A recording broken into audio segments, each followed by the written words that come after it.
कोऽन्वस्मिन् साम्प्रतं लोके गुणवान् कश्च वीर्यवान् धर्मज्ञश्च कृतज्ञश्च सत्यवाक्यो दृढव्रतः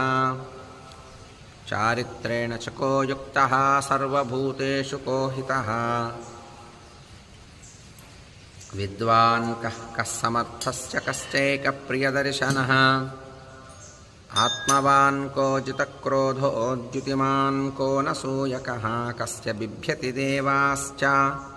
जातरोषस्य संयुगे एतदिच्छाम्यहं श्रोतुं परं कौतूहलं हि मे महर्षे त्वं समर्थोऽसि ज्ञातुमेवं विधं नरम् श्रुत्वा चैतत्रिलोकज्ञो वाल्मीकिर्नारदो वचः श्रूयतामिति चामन्त्र्या प्रहृष्टो वाक्यमब्रवीत् बहवो दुर्लभाश्चैव ये त्वया कीर्तिता गुणाः मुने वक्ष्याम्यहं बुद्ध्वा तैर्युक्तः श्रूयतां नरः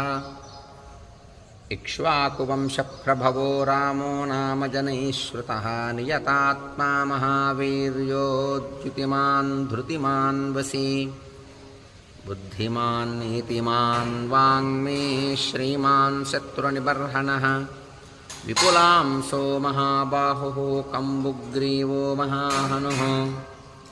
महोरस्को महेश्वासो गूढजत्रुरिन्दमः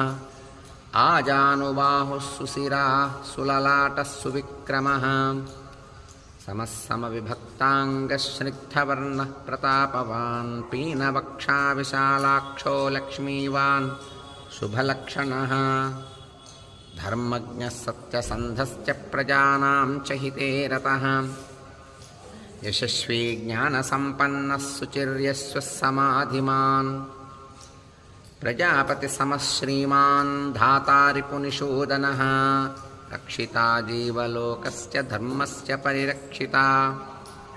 रक्षिता स्वस्य धर्मस्य स्वजनस्य च रक्षिता वेदवेदाङ्गतत्त्वज्ञो धनुर्वेदे च निष्ठितः सर्वशास्त्रार्थतत्त्वज्ञः स्मृतिमान् प्रतिभानवान् सर्वलोकप्रियः साधुः अदीनात्मा विचक्षणः सर्वदाभिगतः सद्भिः समुद्र इव सिन्धुभिः आर्यः सर्वसमश्चैव सदैकप्रियदर्शनः स च सर्वगुणोपेतः कौसल्यानन्दवर्धनः समुद्र इव गाम्भीर्ये धैर्येण हिमवानिव